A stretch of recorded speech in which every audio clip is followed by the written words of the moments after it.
வணக்கம். ஒரு புதிய வாழ்க்கை நிகழ்ச்சிக்கு உங்களை அன்புடன் வரவேற்கிறோம். இந்த நிகழ்ச்சியின் மூலமாக உங்களை சந்திச்சதில் ரொம்பவே சந்தோஷப்படுறோம்.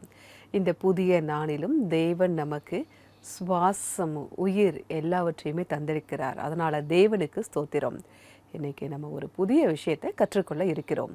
இந்த மாதம் முழுவதுமே நம்ம வேதனை அப்படிங்கிற தலைப்பில் தொடர்ந்து தியானம் செஞ்சுக்கிட்டு இருக்கோம். அந்த வகையில் நமக்கு ஒரு வேதனை வரும்போது அதற்கு பின்னாடி ஒரு வாய்ப்பு மறைஞ்சிருக்கு.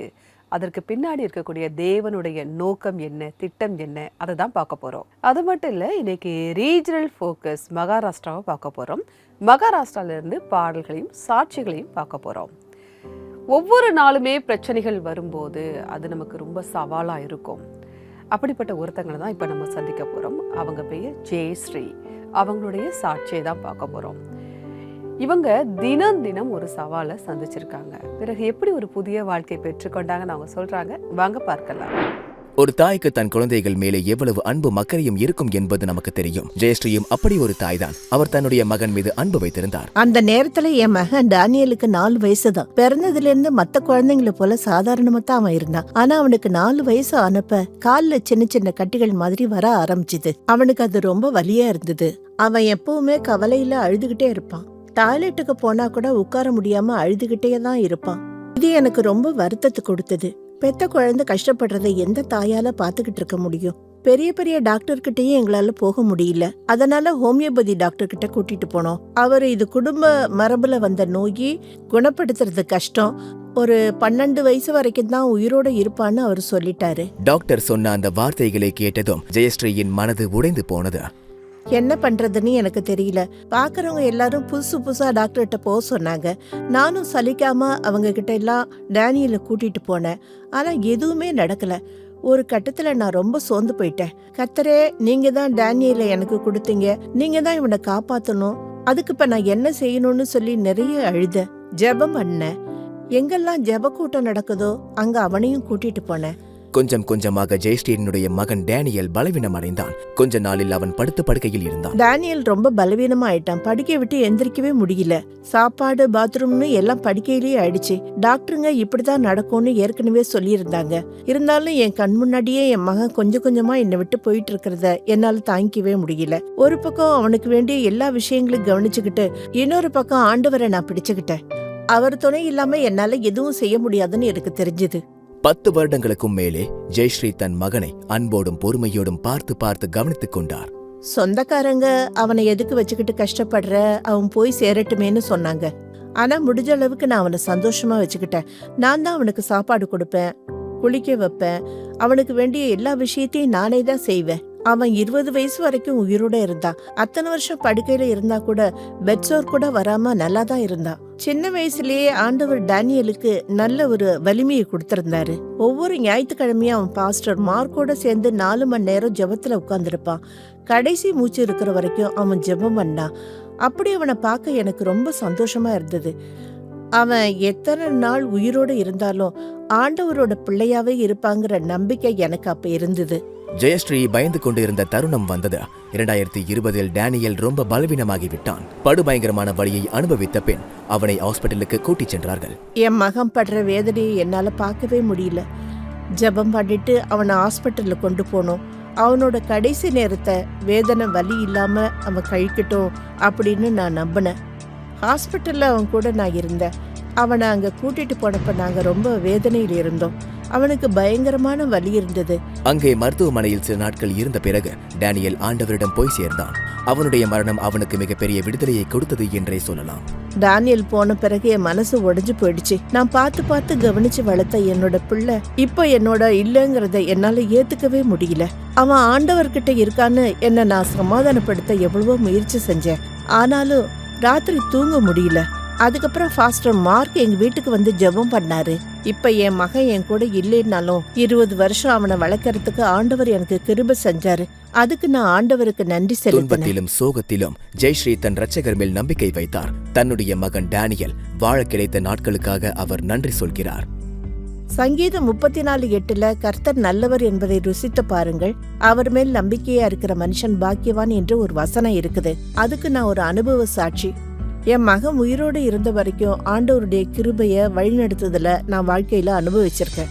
என் பையன் இறந்த பிறகு நான் ரொம்ப துன்பத்துல இருந்தேன். வாழ்க்கையில இனிமே ஒண்ணுமே இல்லைன்னு நினைச்சேன். ஆனா ஆண்டவருடைய வசனமும் ஜெபமும் என்னை மீட்டுச்சு. இல்லைன்னா நான் முழுசா உடைஞ்சு போயிருப்பேன். நான் தொடர்ந்து வேதம் வாசிச்சேன், ஜெபம் பண்ணேன். நான் ஜெபிக்க ஜெபிக்க ஆண்டவர் எனக்கு வலிமையை கொடுத்தாரு. என் மகன் உயிரோடு இருந்தப்ப நான் அவனை நேசிச்சேன். ஜெயஸ்ரீ தன் வாழ்க்கையில் மிகப்பெரிய துயரத்தை கடந்து வந்தபோது அவர் தன்னுடைய ஆதாரமாக இயேசு ஆண்டவரையே எடுத்துக்கொண்டார். இப்ப நான் ஆண்டவர்கிட்ட அடைக்கலமா இருக்கிறேன். அதுவே என்னோட வாழ்க்கையில ரொம்ப பெரிய ஆசீர்வாதமா இருக்குது. ஆண்டவர் என்னை எல்லா துன்பங்களையும் கஷ்டத்துல இருந்தும் காப்பாத்திட்டாரு. ஆண்டவர் எல்லா சூழ்நிலைகளையும் சமாதானத்தை கொடுப்பாரு. என்னோட வாழ்க்கையை வளப்படுத்தின ஆண்டவருக்கு நான் நன்றி சொல்றேன்.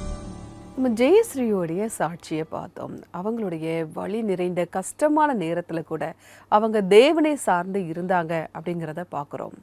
நம்ம சந்தோஷமாக சமாதானமாக இருக்கும்போது தேவனை சார்ந்து இருப்பது நமக்கு பெரிய விஷயம் கிடையாது. ஆனால் நம்மளுடைய கஷ்டமான நேரத்துலையும் நம்ம தேவனை சார்ந்து இருப்பது தான் அதில் முக்கியம். நம்ம பல பேர் இப்படிப்பட்ட சூழ்நிலையில் தான் நம்ம தேவனை விட்டு விலகி போயிடுவோம். நம்மக்கிட்ட ஒரு நம்பிக்கை இல்லாமல் நம்ம தேவனை விட்டு பிரிஞ்சு போயிடுவோம்.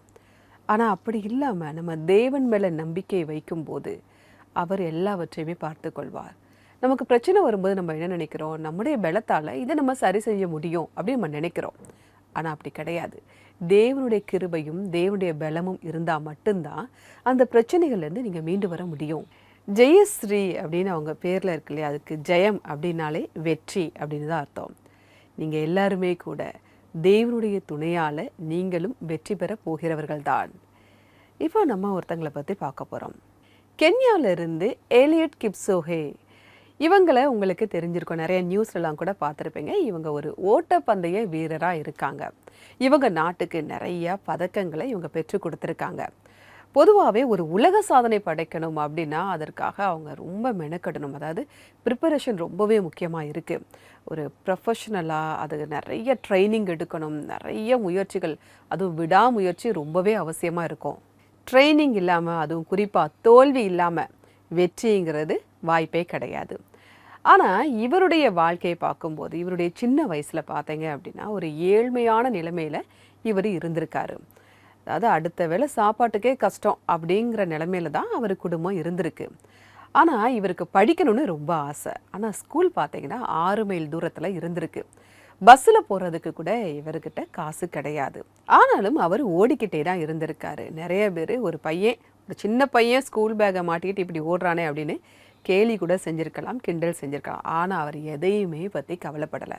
அவருடைய நோக்கத்தை மட்டும்தான் அவர் உறுதியாக வச்சுருந்தார்.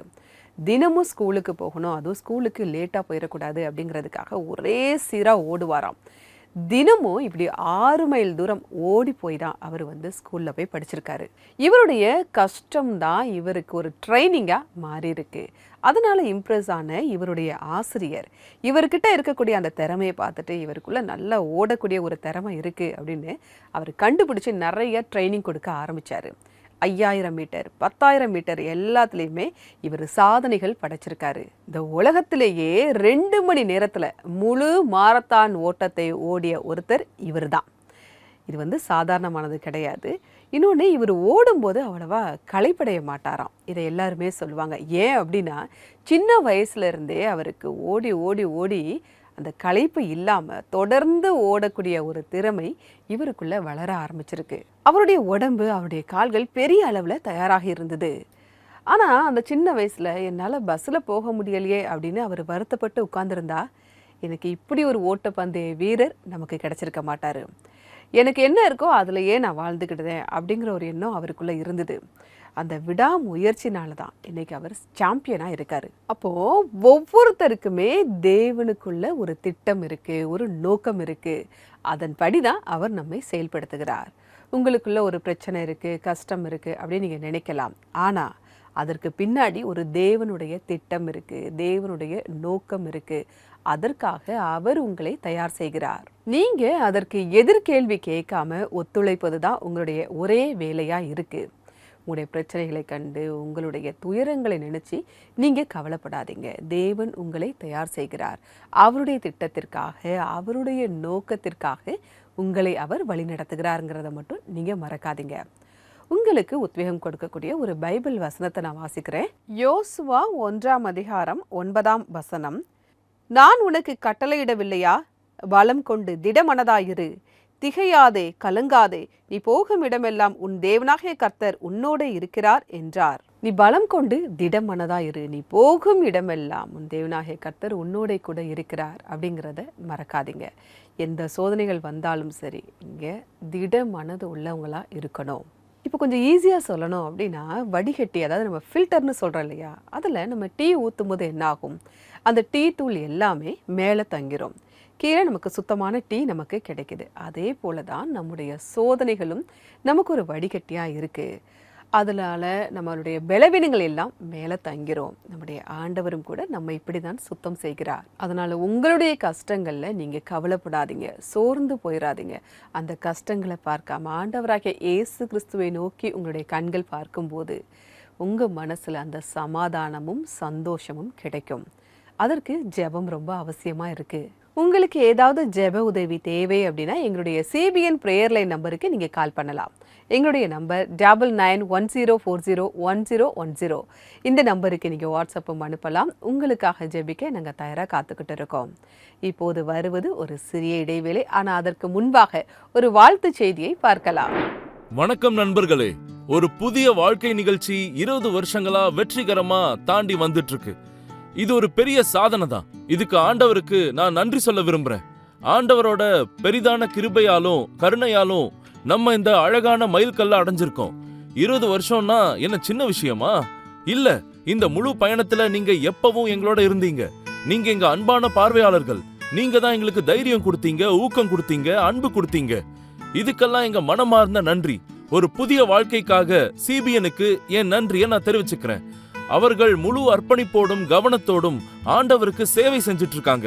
எல்லாருக்கும் இதயபூர்வமான வாழ்த்துக்கள். இந்த நீண்ட பயணத்துல நான் ஒரு சின்ன பங்கா இருந்ததுக்கு நான் ஆசீர்வதிக்கப்பட்டவனா நினைக்கிறேன். தொடர்ந்து நாம ஆண்டவரோட நிலைத்திருப்போம்.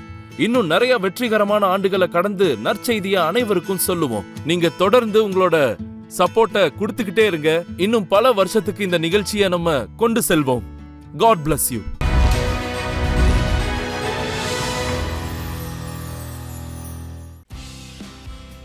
இந்த வருடம் ஒரு புதிய வாழ்வு நிகழ்ச்சி 20வது வருடத்தை கொண்டாடுகிறது.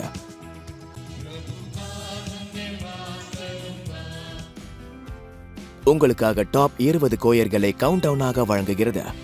புதிய வாழ்வு மற்றும் CBN இந்தியா யூடியூப் சேனலில் அதிகமாக பார்க்கப்பட்ட டாப் 20 பாடல்களை பார்ப்போமா? சரி, சிறந்த 20 பாடல்களை தேர்ந்தெடுப்போம்.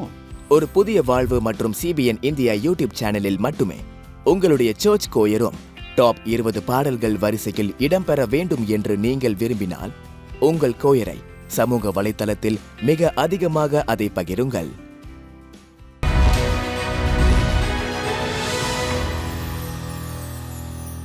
வெல்கம் பேக் டு ஒரு புதிய வாழ்க்கை. நன்றி ராகுல், உங்களுடைய வாழ்த்து செய்திக்காக மிக்க நன்றி.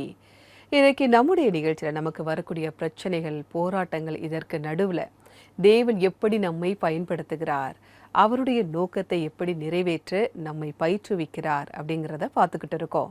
இப்போ நம்ம ஒரு சாட்சியை தான் பார்க்க போகிறோம். மகாராஷ்டிராவிலிருந்து ரோஹிணி அவங்கள நம்ம சந்திக்க போகிறோம்.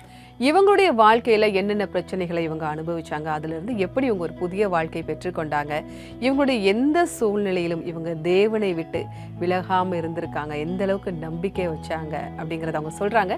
வாங்க பார்க்கலாம். ரோஹிணி தனது கணவர் மற்றும் குழந்தைகளுடன் பூனேயில் சந்தோஷமாக வாழத் தொடங்கினார். ஆனால் ஒரு சிறிய நோயின் காரணமாக அவருடைய கணவர் மரணம் அடைந்ததும் அவரது வாழ்க்கை போராட்டங்களால் நிரம்பியது. அவர் இறந்து போனதுக்கு அப்புறம் எல்லாமே குலைஞ்சு போயிருச்சு. வீட்டு நிர்வாகம் தான் அவர் எல்லாமே பார்த்துட்டு இருந்தாரு. அவர் மட்டும்தான் வீட்டுல சம்பாதிச்சிட்டு இருந்தாரு. என்கிட்ட எதுவும் வருமானம் கிடையாது. அவர் என்னென்ன செஞ்சாருன்னு எனக்கு தெரியாது. என் குழந்தைங்களை எப்படி வளர்க்கறதுன்னு நான் ரொம்ப கவலைப்பட்டுட்டு இருந்தேன். பென்ஷனும் 9 மாசத்துக்கு அப்புறம் தான் வந்துச்சு. ரோஹிணி வேலைக்கு சென்ற பிறகு அங்கும் பல சிரமங்களையும் சவால்களையும் சந்திக்க வேண்டியிருந்தது. நான் வேலைக்கு போக ஆரம்பிச்சேன். அந்த கம்பெனில வேலை செஞ்ச மேனேஜருக்கு என்ன பிடிக்கல. எப்பவும் என்ன குறை சொல்லிக்கிட்டே இருந்தாரு. நான் ரொம்ப லேட்டா போக ஆரம்பிச்சேன். அதனால அவர் என்ன திட்டிக்கிட்டே இருப்பாரு. என்ன அமைதியாவே இருக்க விட மாட்டாரு. நான் போய் வேலையில உட்கார்ந்த உடனே என்ன திட்ட ஆரம்பிச்சிருவாரு. என்கிட்ட வாக்குவாதம் பண்ணிக்கிட்டே இருப்பாரு. இப்படியே ஒரு சில மாதம் ஓடிக்கிட்டே இருந்துச்சு. அதுக்கப்புறமா நான் வேற வேலைக்கு மாறிட்டேன். இருக்கிற பிரச்சனைகள் போதாது என்றாலும் அவர் குடியிருந்த வீட்டின் பக்கத்துக்காரர்கள் ரோகிணியை துன்பப்படுத்த துவங்கினார். நான் எல்லாத்தையுமே சகிச்சுக்கிட்டேன். ஆனா கடைசியில என்ன வீடையும் காலி பண்ண சொல்லிட்டாங்க. 6 மாசத்துக்கு ஒரு முறை நான் வீடு மாத்த வேண்டிய நிலைமை வந்துருச்சு. 5 வருஷமா இப்படியே தான் வீடு மாத்திக்கிட்டே இருந்தேன். அதுக்கப்புறம் எனக்கு ஒரு குவார்டர்ஸ் கிடைச்சது. அப்புறம் திடீர்னு ஒரு பிரச்சனை வர ஆரம்பிச்சது. என்னோட மெடிக்கல் ரிப்போர்ட்டை நான் அந்த ஆபீஸ்ல கொடுக்கவே இல்லை. அப்புறம் என் குழந்தைக்கான டியூஷன் கட்டணத்துக்காக நான் அந்த மேலதிகாரி கிட்ட போய் கேட்டேன். அவரு இங்க கையெழுத்து வேணும் அது இதுன்னு என்னை இழுத்து அடிச்சுக்கிட்டே இருந்தாரு. இந்த எல்லா குழப்பங்களுக்கும் நடுவில் ரோஹிணிக்கு உதவி செய்ய யாரும் இல்லை. உறவினர்கள் ஒருபோதும் உதவவில்லை. என்னோட சொந்தக்காரங்க என் ஆபீஸுக்கு வந்து என் மேலதிகாரி கிட்ட இவளெல்லாம் வேலைக்கு வச்சுக்காதீங்க, இவ ரொம்ப ஒரு மாதிரியான பொம்பளை, அதனால வேண்டான்னு சொல்லுவாங்க. உடனே என்ன வேலையில இருந்து எடுத்துருவாங்க. அது மட்டும் இல்லாம எல்லாரும் என்ன ஒரு மாதிரியா பாப்பாங்க. நான் வாடகை வீட்டுல தான் இருந்தேன். அங்கேயும் வந்து எனக்கு எதிராக தான் பேசினாங்க. இத்தனை போராட்டங்களுக்கும் துன்பங்களுக்கும் நடுவில் ரோஹிணிக்கு ஒரே பலமாக இருந்தது ஆண்டவர் இயேசு மட்டுமே. தன்னுடைய விசுவாசத்தில் அவர் உறுதியாக இருந்தார். அந்த ஆழ்ந்த தூக்கத்துல நான் என் தெய்வத்தோட நம்பிக்கையில வாழ்ந்துகிட்டு இருந்தேன். ஆண்டவர் இயேசு கிட்ட என்னோட வாழ்க்கையை எப்படி நடத்துறதுன்னு அவர்கிட்டயே பொறுப்பை கொடுத்துட்டேன். அப்புறம் சில வசனங்களும் எனக்கு ரொம்ப பிடிக்கும். அதுல ஒரு வசனத்தை நான் சொல்றேன். ஏசாயா தீர்க்க தரிசன புத்தகம் 43வது அதிகாரத்துல இருக்கு. அக்னியில் நடக்கும்போது வேகாதிருப்பாய், அக்னி ஜுவாலை உன் பேரில் பற்றாது. இன்னொரு வசனம் 121 சங்கீதத்துல இருக்கு. வானத்தையும் பூமியையும் உண்டாக்கின கர்த்தரிடத்திலிருந்து எனக்கு ஒத்தாசை வரும். இந்த வசனங்கள்லாம் நான் சேர்த்து இருக்கும்போது எனக்கு உற்சாகத்தை கொடுத்துச்சு. எனக்கு தேவையான உதவி ஆண்டவர்கிட்ட இருந்து எனக்கு வரும்ன்ற நம்பிக்கை எனக்குள்ள வர ஆரம்பிச்சுது. சங்கீதம் 91ல நான் கர்த்தரை நோக்கி, நீர் என் அடைக்கலம், என் கோட்டை, என் தேவன், நான் நம்பி இருக்கிறவர் என்று சொல்லுவேன் என்று சொல்லப்பட்டிருக்கிறது. நான் இந்த வசனங்களை அடிக்கடி எனக்கு நினைவூட்டு கொள்ளுவேன். சங்கீதம் 27:10 என் தகப்பனும் என் தாயும் என்னை கைவிட்டாலும் கர்த்தர் என்னை சேர்த்து கொள்வார் என்று சொல்லப்பட்டிருக்கிறது. சங்கீதம் 23 உமது கோலும் உமது தடியும் என்னை தேற்றும். என் சத்துருக்களுக்கு முன்பாக நீர் எனக்கு ஒரு பந்தியை ஆயத்தப்படுத்தி என் தலையை எண்ணெயால் அபிஷேகம் பண்ணுகிறீர். என் பாத்திரம் நிரம்பி வழிகிறது. ரோஹிணி தன் வாழ்க்கை முழுவதும் ஆண்டவர் இயேசுவை சார்ந்து இருந்தார். வேதாகமத்தில் இருக்கிற வசனம் அவர் வாழ்க்கையை நடத்தவும் பிள்ளைகளை வளர்க்கவும் உதவியது. என் வாழ்நாளெல்லாம் ஆண்டவரின் நன்மையும் இரக்கமும் என்னை தொடர்ந்திருக்கிறது. நான் இயேசு கிறிஸ்துவின் மீது முழு நம்பிக்கை வைத்திருக்கிறேன். இந்த நம்பிக்கையை என் பிள்ளைகளுக்கும் நான் கற்றுக் கொடுக்கிறேன். கர்த்தர் என்னுடன் எப்பொழுதுமே இருக்கிறார். என் குழந்தைகளுக்கு கல்வியாகவும் அவர்கள் ஆண்டவரின் வழியில் நடத்தவும் எனக்கு வலிமை கிடைத்தது. அவர் எங்கள் கைகளை தன் கைகளில் பிடித்து ஒரு தந்தையைப் போல் எங்களை நடத்துகிறார். நாங்கள் மிகவும் மகிழ்ச்சியாக இருக்கிறோம். நாங்கள், எங்கள் பிள்ளைகள் அனைவரும் எங்கள் குடும்பத்தில் மகிழ்ச்சியாக எப்பொழுதும் இருப்போம். ரோஹிணியின் குடும்பம் ஆண்டவரில் நிலைத்திருக்கிறார்கள். குழந்தைகள் நன்றாக படித்துள்ளனர். ஆண்டவர் எங்களை தொடர்ந்து ஆசீர்வதித்து வருகிறார் என்ற நம்பிக்கை அவரிடம் இருந்தது. மேலும் தன்னை ஒரு காலத்தில் துன்புறுத்தியவர்களுக்காகவும் ரோஹிணி ஜெபிக்கிறார். கர்த்தரின் நாமத்துக்கு ஸ்தோத்திரம். ஒரு காலத்தில் நான் என் குழந்தைகளோடு தனியாக நின்றேன். பசியும் வறுமையும் எங்களை சூழ்ந்து இருந்தது. உதவி செய்ய ஒருவரும் இல்லை. அவ்வளவு ஏன் எங்களை பற்றி யோசிக்க கூட யாரும் இல்லை. ஆனால் ஆண்டவர் என் அழுகையை, ஜெபத்தை, கூக்குரலை நீர் கேட்டீர். எங்கள் தனிமையை போக்கினீர். எங்களுக்கு தேவையான எல்லா உதவிகளையும் செய்தீர். எனக்கும் என் பிள்ளைகளுக்கும் அருமையான வாழ்க்கையை ஏற்படுத்தி கொடுத்தீர். ஆண்டவரே, உங்கள் பரிசுத்த வசனத்தை தினமும் வாசிக்க வாய்ப்பு தந்ததுக்கு நன்றி.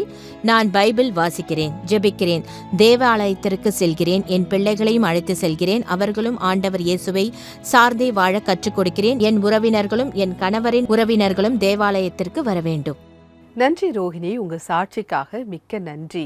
உங்களுடைய கஷ்டமான நேரத்துல வேத வசனங்கள் எந்த அளவுக்கு உதவி செஞ்சுது அப்படிங்கிறத எங்களால் பார்க்க முடியுது. எங்களுக்குமே இது ஒரு பாடமா இருக்கு. எப்போதுமே வேத வசனங்கள் ஜீவன் உள்ளதா இருக்கு. அதனால தொடர்ந்து நம்ம பைபிள் வசனங்களை வாசிச்சுக்கிட்டே இருக்கணும்.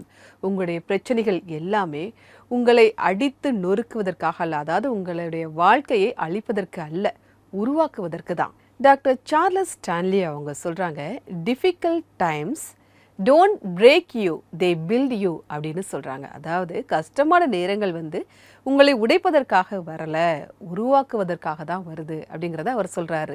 இதை தான் நம்ம ரோஹிணியுடைய சாட்சியிலுமே பார்த்தோம். நிச்சயமா இது உங்களுக்கு ஒரு உத்வேகத்தை கொடுத்திருக்கோம். இப்போது வருவது ஒரு சிறிய இடைவேளை. இடைவேளைக்கு பிறகு நம்ம சேர்ந்து ஜெபிக்கலாம்.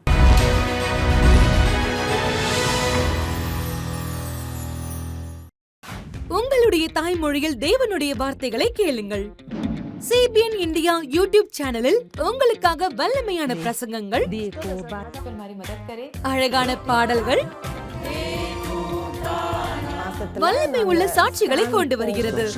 இப்பொழுது உங்களுடைய தாய்மொழியில் இந்திய மாநில மொழிகள் ஹிந்தி, பஞ்சாபி, லடாக்கி, குஜராத்தி, தமிழ், மலையாளம் மற்றும் இன்னும் பல மொழிகளில். இந்தியாவின் அருகில் இருக்கும் நாடுகளின் மொழிகள் சிங்கள மொழி மற்றும் நேபாளி மொழியில். எங்களுடைய ரீஜனல் பிளேலிஸ்ட் உங்கள் மனதை தொடும் விஷயங்களால் நிறைந்திருக்கிறது. இது உங்களை ஊக்குவிக்கிற விஷயங்களை பார்ப்பதற்கும், பைபிள் வசனங்களை உங்களுக்கு கற்றுத் தருவதற்கும், மேலும் உங்களுக்கு நம்பிக்கையை தருவதற்குமான ஒரு வாய்ப்பாகும். இவை எல்லாமே உங்களுடைய தாய்மொழியில் ஒரு கிளிக் செய்தாலே போதும். இன்றைய CBN இந்தியா யூடியூப் சேனலை சப்ஸ்கிரைப் பண்ணுங்கள். உங்களுடைய மனதில் நேரடியாக பேசும் நிகழ்ச்சிகளை நீங்கள் பாருங்கள்.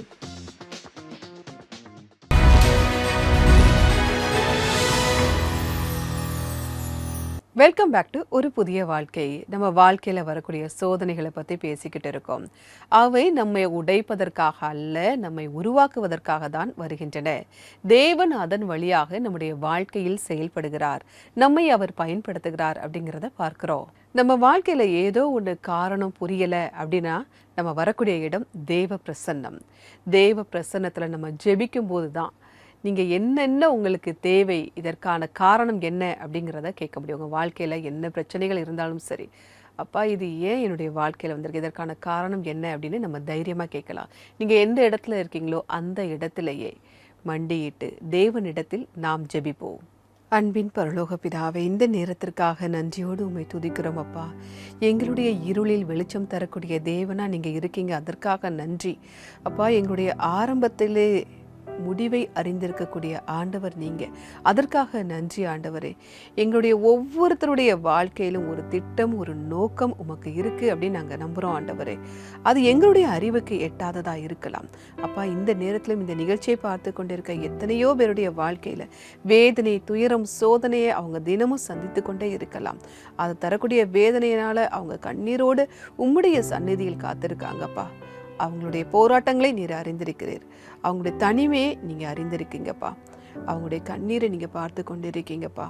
அவங்களுக்கு தேவையான அறிவையும் வழிகாட்டுதலையும் ஆறுதலையும் பலத்தையும் நீங்கள் தாங்கப்பா. இந்த மாதிரி சூழ்நிலையில் அப்பா மனிதனால் அதை எங்களால் போராட முடியாது, எங்களால் அதில் ஜெயிக்க முடியாது. உங்கள் கிருபை எங்களுக்கு அவசியமாக இருக்குப்பா. இதில் நாங்கள் வெற்றி அடைய நீங்கள் எங்களுக்கு உதவி செய்யுங்கப்பா. நாங்கள் படுகின்ற ஒவ்வொரு பிரச்சனையிலும் தகப்பனே உம்முடைய நோக்கம் இருக்குது, எங்களுக்கான ஒரு வாய்ப்பு இருக்குன்னு நாங்கள் பார்க்குறோம் சுவாமி. அப்பா உம்முடைய நோக்கத்தை, உம்முடைய திட்டத்தை நாங்கள் நல்லபடியாக செய்ய உதவி செய்யுங்கப்பா. ஆனால் அது என்ன காரணம் புரிந்து கொள்ளக்கூடிய ஞானத்தை நீங்கள் எங்களுக்கு தாங்கப்பா. உங்களுடைய பலன் எங்களை வழிநடத்தி செல்லட்டும் அப்பா. மீட்பர் இயேசுவின் மூலமா ஜெபம் கேளும் பரமபிதாவே, ஆமேன் ஆமேன். நம்ம வாழ்க்கையில் வரக்கூடிய நிறைய காரியங்கள் நமக்கு புரிவது இல்லை. என்னுடைய வாழ்க்கையிலுமே இன்னும் நிறைய விஷயங்கள் எனக்கு புரியாம தான் இருக்கு. ஆனால் நான் தேவனுடைய சந்நிதியில் கர்த்தருக்காக காத்திருக்கிறேன். நிச்சயமா ஒரு நாள் அவர் உங்களுக்கு வெளிப்படுத்துவார். உங்களுடைய எந்த பிரச்சனையாக இருந்தாலும் சரி, தேவநாதன் வழியாக உங்களுடைய வாழ்க்கையில் அவர் செயல்படுகிறார். உங்களுக்கு என்ன காரணம்னு புரியாம இருந்தாலும் கூட நீங்க அவருக்காக பொறுமையாக காத்திருக்க வேண்டும். சரியான நேரத்தில் சரியான இடத்தில் தேவன் அதை வெளிப்படுத்துவார். நான் ஏங்க இவ்வளவு பிரச்சனையை சந்திக்கணும் அப்படின்னு நீங்க கேட்குறீங்களா? எந்த ஒரு வெற்றியை பெறுவதற்கும் பயிற்சி ரொம்ப அவசியமாக இருக்குது. அதற்கான பயிற்சியில் தான் நீங்கள் இருக்கீங்க. நிச்சயமாக தேவன் உங்களுக்கு வெற்றியை தருவார். இன்றைக்கான பைபிள் வசனம் என்ன அப்படிங்கிறத பார்க்கலாம். அன்றியும் அவருடைய தீர்மானத்தின்படி அழைக்கப்பட்டவர்களாய் தேவனிடத்தில் அன்பு கூறுகிறவர்களுக்கு சகலமும் நன்மைக்கு ஏதுவாக நடக்கிறதென்று அறிந்திருக்கிறோம்.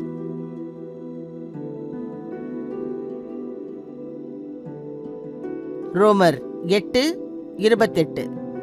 நீங்க தேவனை நேசிக்கிறீங்களா? அப்போ உங்க வாழ்க்கையில் நடக்கிற எல்லாமே உங்களுடைய நன்மைக்காக தேவனுடைய சித்தத்தின்படி நடக்குது. இதை நான் சொல்லல, பைபிள் வசனம் சொல்லுது. இப்போது ஒரு மராத்தி பாடலை பார்க்கலாம். இதோட நான் கிளம்புறேன். நான் வேறொரு எபிசோட்ல உங்களை சந்திக்கிறேன். அதுவரை கர்த்தருடைய கிருபை உங்கள் அனைவரோடும் கூட இருப்பதாக. God bless you.